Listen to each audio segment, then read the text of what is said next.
What's on, ladies and gentlemen? My name's Ross, I like games, and today we've got big news. Now, we've got a bunch of cards to look at from Starter Deck 13 that are very good, and they also help us to make sense of Starter Deck 13. This is all very important. But what I think we need to start with is that special pack. You see, I told you that in Starter Deck 13, there was going to be a special pack that you got with every starter deck. Weirdly enough, it was said in the distributor listing we initially got that this would be for the West only. It literally said English exclusive bonus pack, or only English version has bonus pack. But then we got the information on the Japanese website which clearly says bonus pack, 1 pack, 16 types in total.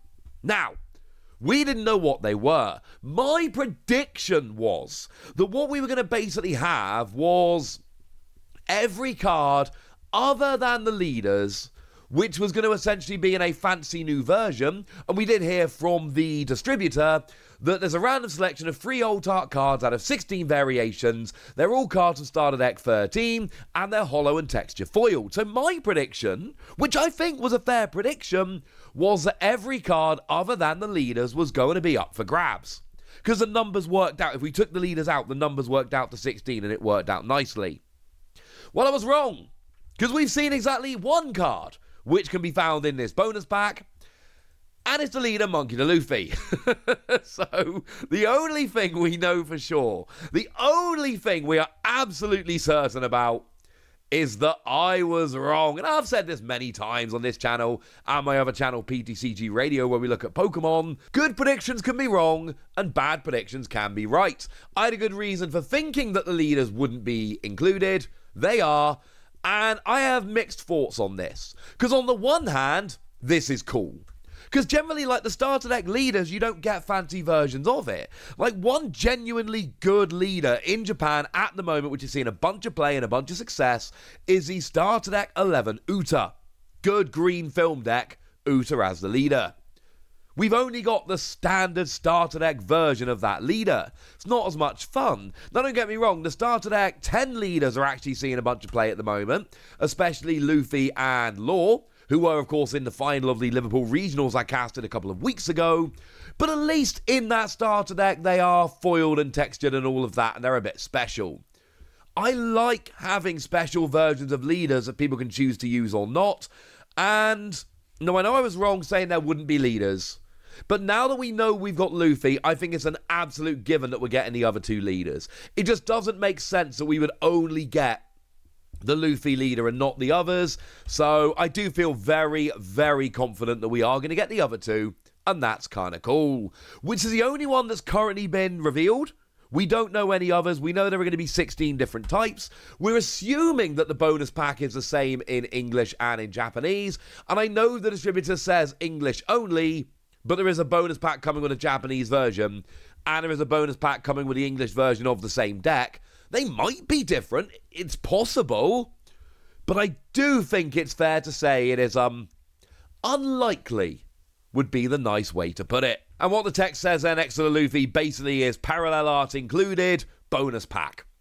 So, yeah, that's what you get. Although, and this is a bit harder to read, but below the headline, it seems to say that basically for every deck you buy, you get 1 pack with 1 card, and there are 16 types total.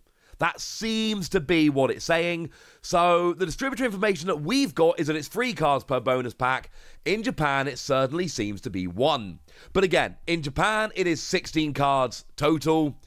The information we've got from the distributor, which as always is unofficial until confirmed on the official website, is 16 versions. Sounds like the same cards, doesn't it? This is awesome. You know what else is awesome?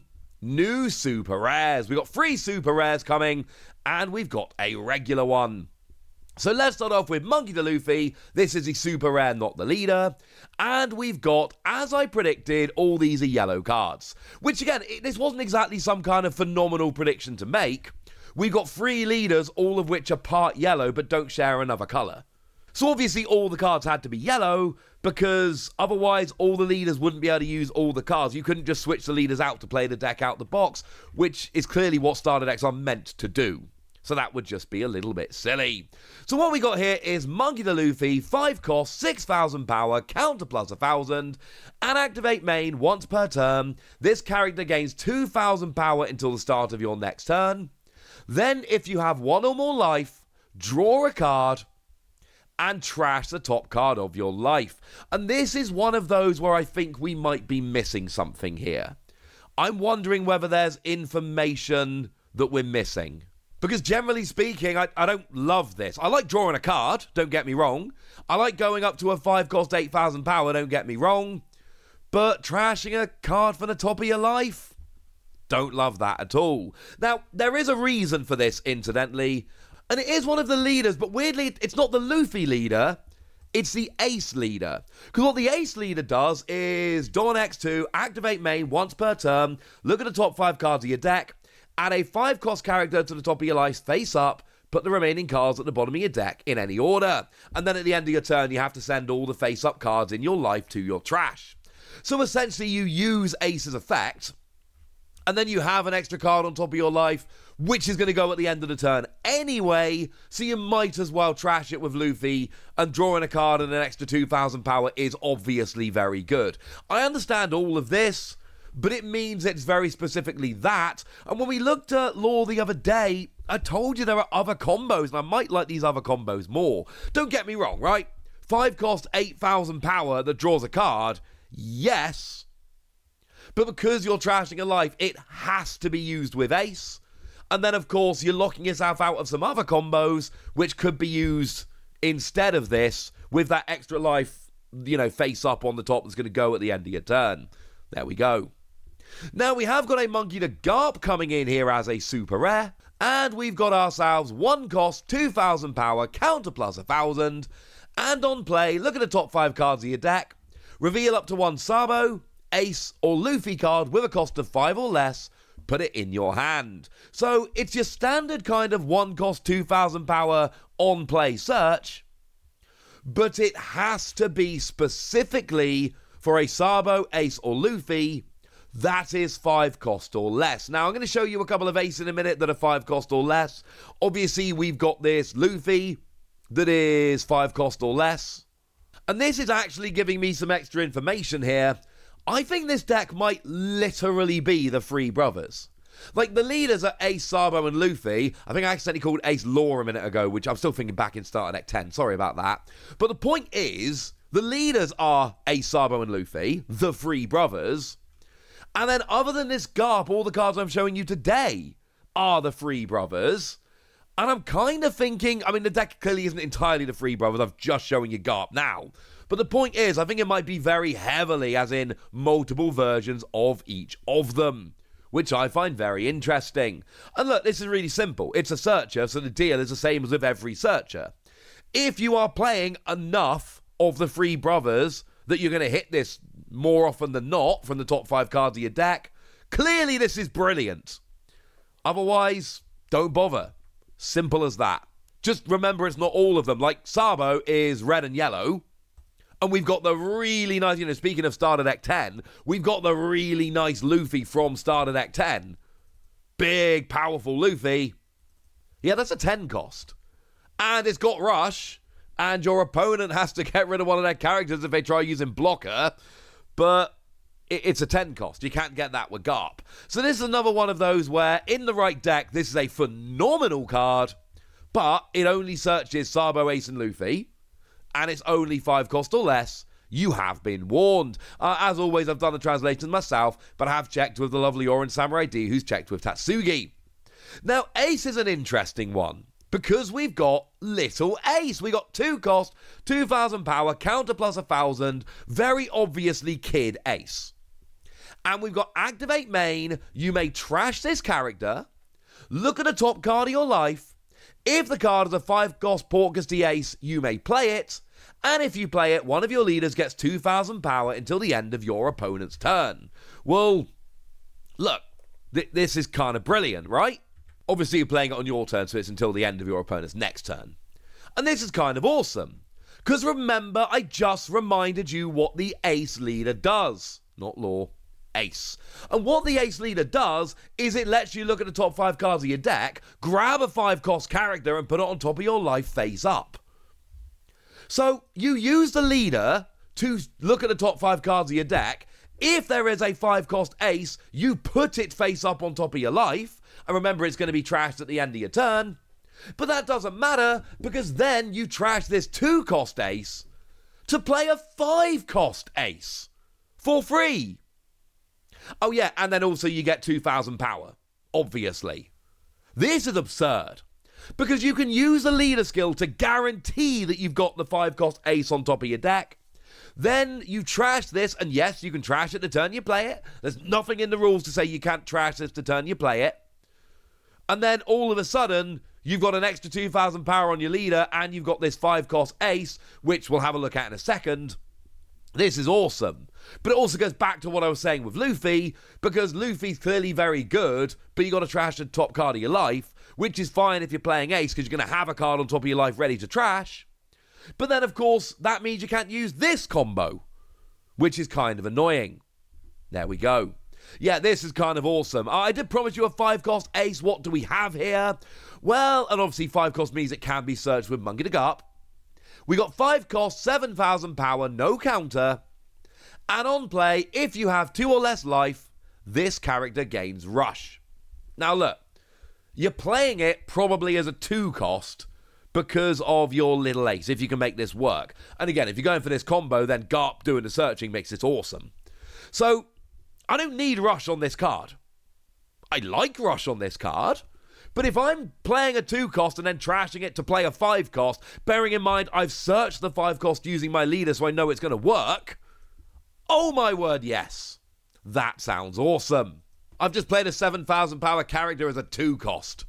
That'll do, pig. That'll do. But hey, if you've got 2 or less life and you want to gain rush, why not? That sounds good to me. Obviously, going back to the ace leader for just a moment, remember that it has to be exactly a 5-cost character card. And we've seen the ace and the Luffy here are 5-cost characters, but obviously the Garp and the little ace are not. You have been warned. This looks good. And remember, we were promised that about Starter Deck 13, right? We were told it would be good. We were told it was going to be competitive out of the box. Everything we're seeing here looks awesome. All 4 of these cards are good cards. All 4 of these could absolutely see a bunch of play. I showed you the leaders the other day, and they're pretty gosh darn good. Do remember that Luffy's got Don X2, activate main once per turn. You may trash a card from your hand. And if you've got 0 life, you can add 2 5-cost characters from your hand or trash your life face up. And we've just seen a couple of 5-cost characters. This works very nicely indeed.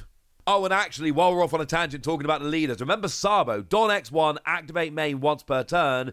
You may add one of your cost-free or higher characters with 7,000 power or more to the top of your life face up to give one of your characters 2,000 power until the start of your next turn. It is not a coincidence that Ace just happens to have 7,000 power and therefore can be put at the top of your life using Sabo, so that you can then basically use Sabo to put Ace on top of your life and then play Little Ace to play Big Ace for free. And I should add, this is actually the point where Rush becomes really, really, really, really good. Because it's absolutely fair to look at this and go, well, hang on a second. If I'm using Sabo to put one of my characters on top of my life face up, why would I use Sabo to put Ace on top of my life so I can then use Little Ace to play Big Ace when Big Ace was already on the field? This is where Rush becomes really good. Because what you essentially do is you attack with Ace, then you use Sabo to put Ace on top of your life, then you use Little Ace to play Big Ace, who has Rush and can attack again. Tell me that doesn't sound like a fun thing to do. That is not a coincidence, it's designed that way. And look, you can already see how all these characters today fit very nicely with the leaders I showed you the other day. And I did tell you when I showed you the leaders we were missing a bunch of information. I told you that it would all make a lot more sense when we actually had a bunch of cards to look at. And now that we've seen an Ace that can be played for free if it's on the top of your life by Little Ace, and we just so happen to have 2 leaders of the free that can just happen to put it at the top of your life, yeah, that seems to work very nicely indeed. Starter Deck 13. I mean, look, it's going to have this bonus pack, which is going to be awesome. And it's going to have these leaders that are good. And it's going to have all the foiling texture and all of that we love. It's going to be a real premium deck. It's going to have a deck box, all of this. But now we're starting to see some of the non-leader cards, and oh my word, it's awesome. There we go. That's what you need to know. And now it's over to you guys. Tell me what you think about all of this. Tell me how excited you are. Tell me anything you want to tell me in the comment section. Go nuts! Be nice. And then make sure you like this video, subscribe to this channel, follow me on Twitter at TheWasi. That's where we talk about One Piece and a bunch of other card games. And please do consider checking out patreon.com/PTCG Radio, where you can support the channel, get some bonus podcasts, join a Discord, and all kinds of fun things. But by far the most important thing, as always, look after yourselves till next time, would ya? Thank you very much for watching. My name's Ross, and you've been watching Wasi Plays.